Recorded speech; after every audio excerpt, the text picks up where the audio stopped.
At this point, I'm not even surprised Demi-chan continues to be such a really damn good show, where it's so simple. Like, this episode, like, once again, was very simple, but it does so many real things and just real experiences with this Monster Girl setting. As this episode, for the first half, or the first 3/4, was we have Sensei coming in to visit Hikari's parents as he was invited to, but it's more or less aimed to kind of show you that even her parents at times, or at least her mother, even though Hikari is such a normal girl, she's like anyone else, there is this kind of, they always had to worry because she is a vampire. If you look at what people, like, look at the mythological stories that people have on vampires, they can't see the reflection, they're these evil monsters that just want to prey on you. And then you look at what a real vampire like Hikari is, and she's just a normal girl. She has, sure, a thirst for blood. She has a few quirks, like she is always hot, she can't be around light. She does have some instances that are different than a normal human, but that is just what makes her unique. And it's interesting seeing even her mother say, you know, even though we try to just say that this is just what makes her unique, it still can be hard at times. But then you look at what, say, her father does, as her hair is very different than what her family's is, dyes his hair, so Hikari doesn't feel at a place and people won't look at her as being weird or being some sort of freak because she looks drastically different than her sister and her parents. And even her sister does the same thing. She lightens up just so she doesn't feel at a place, and they do have a bond.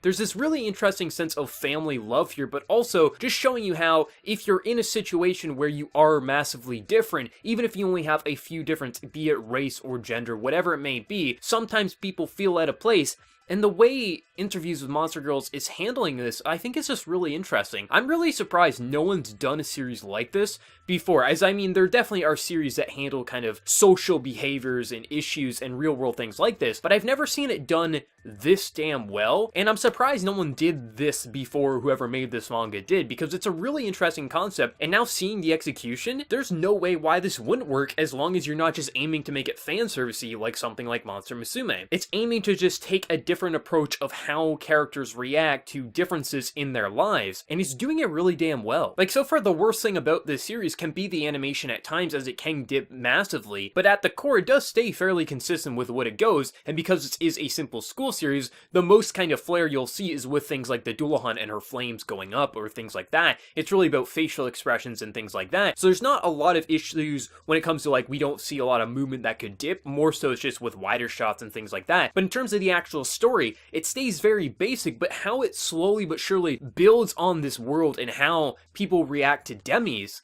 is really so damn good. Like, I'm really having a blast with this series, and even at the end, sort of watching Sensei talk with Hikari's sister, and she thinks she's such a bad person because Sensei is saying, you know, vampires can't see the reflection based on what I've read here, and she thinks she's just horrible because she thinks Hikari was just so sad because she can't do her hair because literally she can't see her reflection, so she thinks she's denying her, she's trying to make her be an adult, but really she's hurting her. But then to see that little kind of toy of her just being like, no, I'm just kind of lazy, you know, I just want you to do it. I just love that kind of banter, but then it does have this more serious side when it wants to, like when her mother's saying, you know, it can be hard kind of a thing, because even though she is unique, she still is a vampire, and so that can be hard. And I just love seeing this kind of family bond and how much they all care for each other and how they all stick together so the world doesn't just attack Hikari because she is a vampire. And I think at the core, it's just really damn interesting. Like, I really hope we see other series do things like this. I don't want just a clone of this series doing more Monster Girls and dealing with social behaviors like this, but I'd like to see more takes like this, twisting it